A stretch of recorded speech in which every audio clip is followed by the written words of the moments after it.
जो न केवल मानवता की आस्था और भावनाओं को बल्कि उनकी आत्मा की गहराइयों को भी अपनी ओर खींचता है।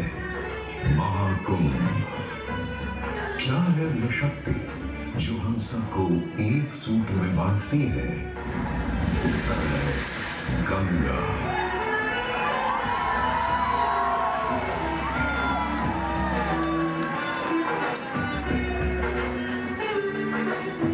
किंतु गंगा क्यों? क्योंकि गंगा कोई नदी नहीं है, आस्था की अविरल तरल धारा है गंगा।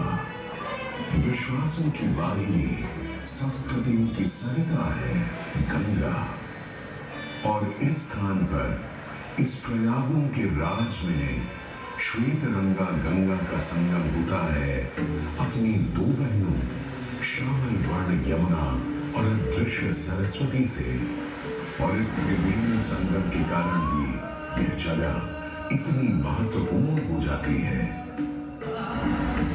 गंगा के उद्गम के बारे में जो पौराणिक कथा प्रचलित है वो बड़ी ही रोचक और मनमोहक है। तो आइए क्यों न आज हम आपको गंगा अवतरण की कहानी सुनाएं, दिखाएं। दानी था राजा बलि पर करता था दम, पूरी पृथ्वी पर फैला था उसका ही आतंक। उसके आतंक को रोकने विष्णु ने धरा एक रूप, 52 अंगुल का बौना बनकर पहुंचे जहां था भूत। सारे दरबारी बौने ब्राह्मण पर हंसे, पर बाली ने जब उसे दान मांगने को कहा तो उसने कुटिया बनाने को केवल 3 पग भूमि मांगी। पर जब बौने ब्राह्मण ने भूमि नापनी शुरू की तो जैसे भूचाल दिया गया। वामन ने पहले पग में पूरी धरती नाप ली और अगले कदम से स्वर्ग। ब्रह्मा जी ने भगवान विष्णु के चरण होकर उस जल को अपने कमंडल में भर लिया। और अब वामन अवतार ने अपना तीसरा पग बलि के सिर पर रख उसे पाताल लोक भेज मुक्ति दे दी।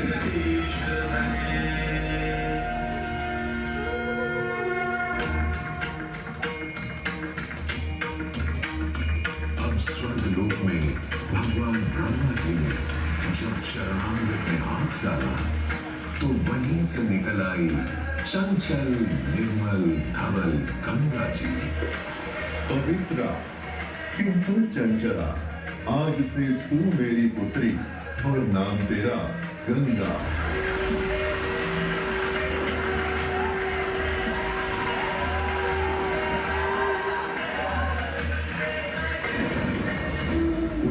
कुछ समय बाद सतयुग में इक्ष्वाकु कुल के सूर्यवंशी राजा सगर ने सारे संसार को जीतने के लिए एक अश्वमेध यज्ञ का संकल्प किया।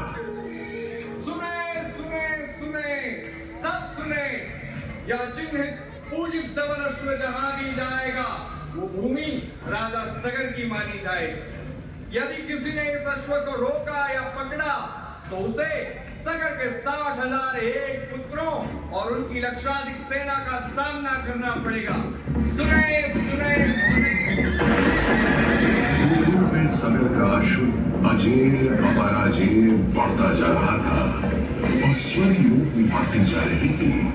देवेंद्र इंद्र की दुविधा डरकर वो अश्व को रोकने की युक्ति लगाने लगे। इंद्र ने राजा सगर के उस घोड़े को चुरा लिया और छल से महर्षि कपिल के आश्रम में बांध दिया। घोड़े को खोजते हुए राजा सगर के 60,000 पुत्र महर्षि कपिल के आश्रम में पहुंचे।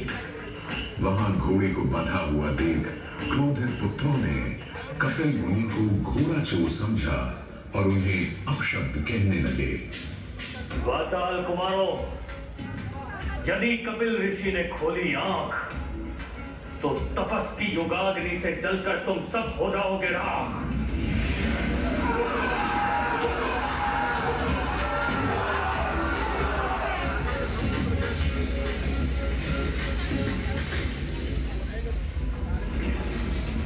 उधर सगर थे चिंतित। न अश्व का पता था, न पुत्रों का कोई समाचार। पिता का दुख देख पुत्र अंशुमन चल पड़े खोज पर। जब महर्षि कपिल के आश्रम पहुंचे तो देखा अश्व को और साथ ही अपने 60,000 भाइयों की भस्म को। महर्षि से की क्षमा याचना और पूछा तर्पण का उपाय। तुम्हारे भाई थे घमंडी, अविवेकी और अभिमानी। भस्म कर दिया उन्हें मैंने, जो उन्होंने मेरी नहीं मानी।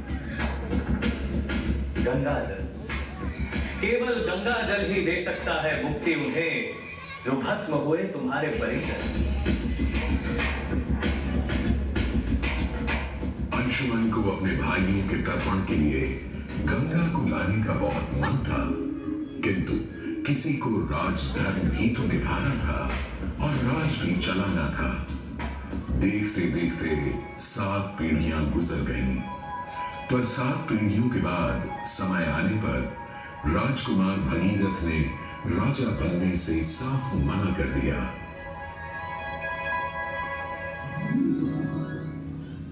क्षमा कीजिए, क्या ये आवश्यक है कि राजा का बेटा ही राजा बने?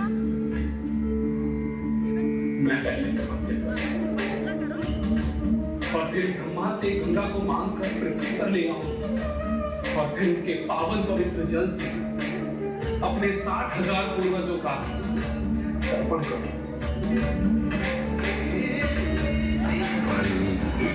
वर्ष बदले, ऋतुओं की हवा बदली, नदियों के किनारे बदले, किंतु नहीं बदला भगीरथ का संकल्प। गंगा उतरण।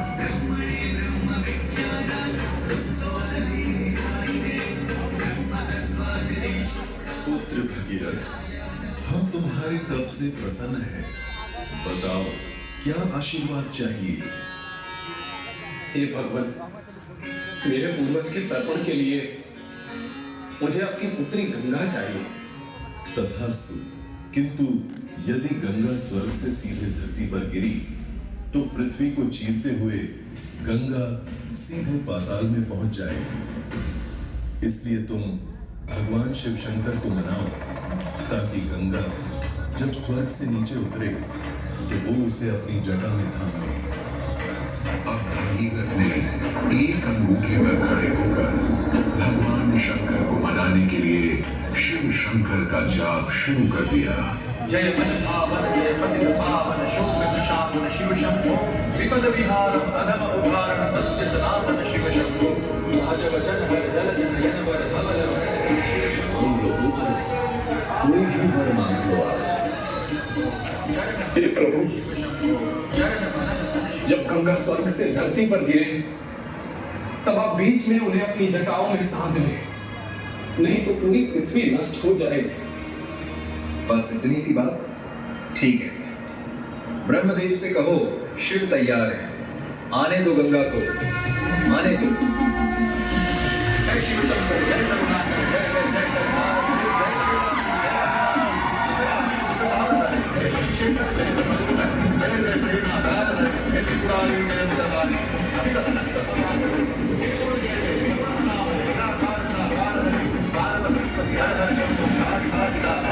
जय रामेश्वर, जय रामेश्वर, वैद्यनाथ के नार हरे, मल्लिकार्जुन सोमनाथ जय महाकाल उपकार हरे, जय विश्वेश्वर, जय विश्वेश्वर, भुवनेश्वर जगन्नाथ हरे, नीलकंठ जय भूतनाथ जय, जिंदे अधिकार हरे, जय शिव शंकर, जय रघुनाथ,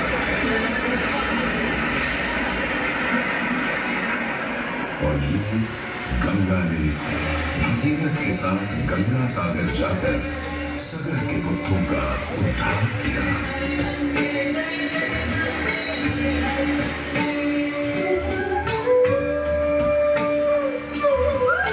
साथ ही वह भारत की सबसे महत्वपूर्ण नदी बन गई। जिसका भारत के जीवन में धार्मिक, आर्थिक, सामाजिक, ऐतिहासिक अभिदान अनंत है।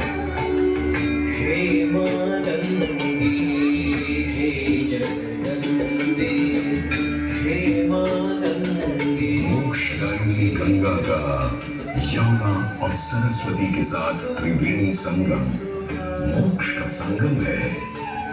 प्रत्येक 12 वर्षों में यह महाकुंभ का स्नान करता है सर्व सिद्धि प्रदान और देता है मोक्ष का वरदान।